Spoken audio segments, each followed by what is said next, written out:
Nehemiah 13.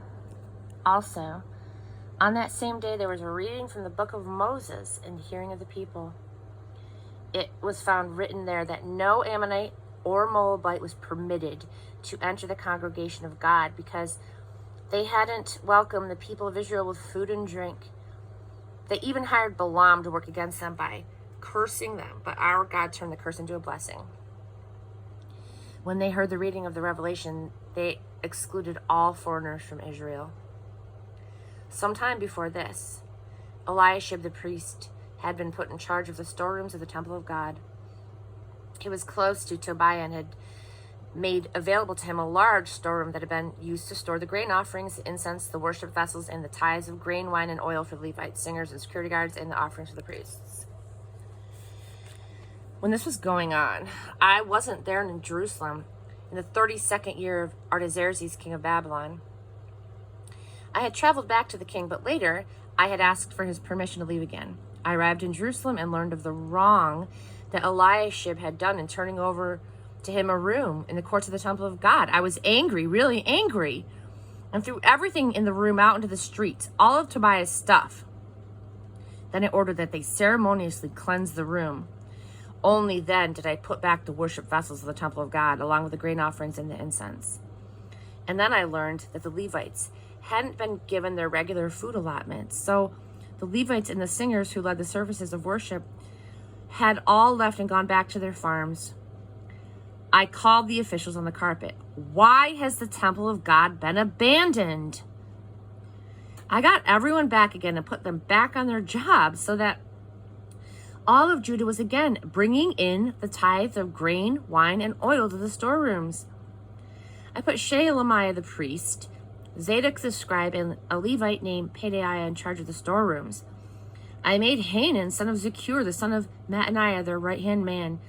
These men had a reputation for honesty and hard work. They were responsible for distributing the rations to their brothers. Remember me, oh my God, for this. Don't ever forget the devoted work that I have done for the temple of God and its worship. During those days, while I was back in Judah, I also noticed that people treaded wine presses. They brought in sacks of grain, and they loaded up their donkeys on the Sabbath. They brought wine, grapes, figs, and all kinds of stuff to sell on the Sabbath. So I spoke up and warned them about selling food on that day.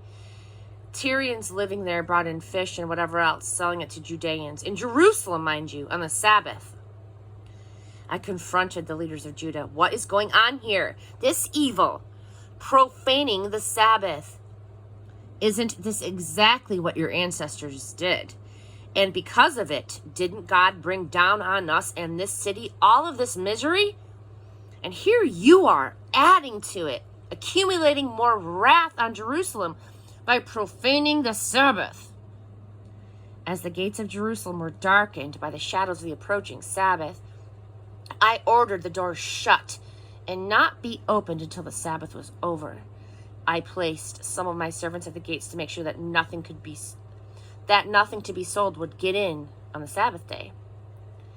Traders and dealers in various goods camped outside the gates once or twice, but I took them to task. I said, "You have no business camping out here by the wall. If I find you here again, I'll use force to drive you off." And that did it. They didn't come back on the Sabbath. Then I directed the Levites to ceremoniously cleanse themselves and take over as guards at the gates to keep the sanctity of the Sabbath day.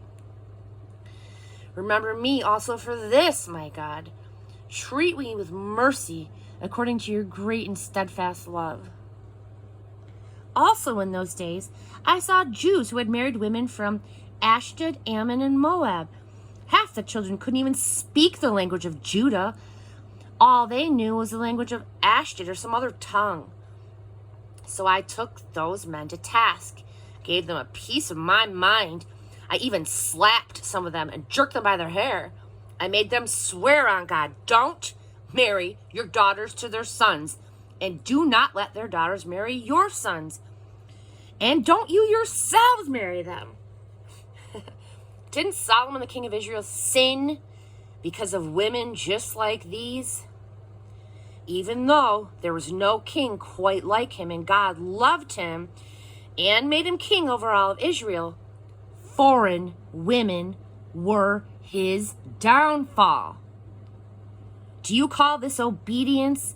Engaging in this extensive evil, showing yourselves faithless to our God by marrying foreign wives. One of the sons of Joiada, the son of Eliashib the high priest, was a son-in-law of Sanballat the Horonite. I drove him out of my presence.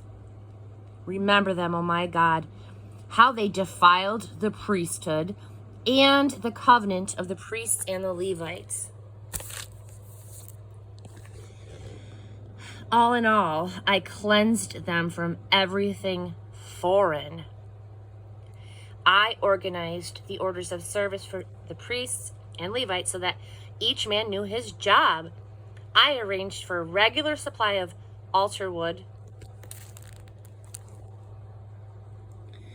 at the appointed times and for the first fruits. Remember me, O my God, for good.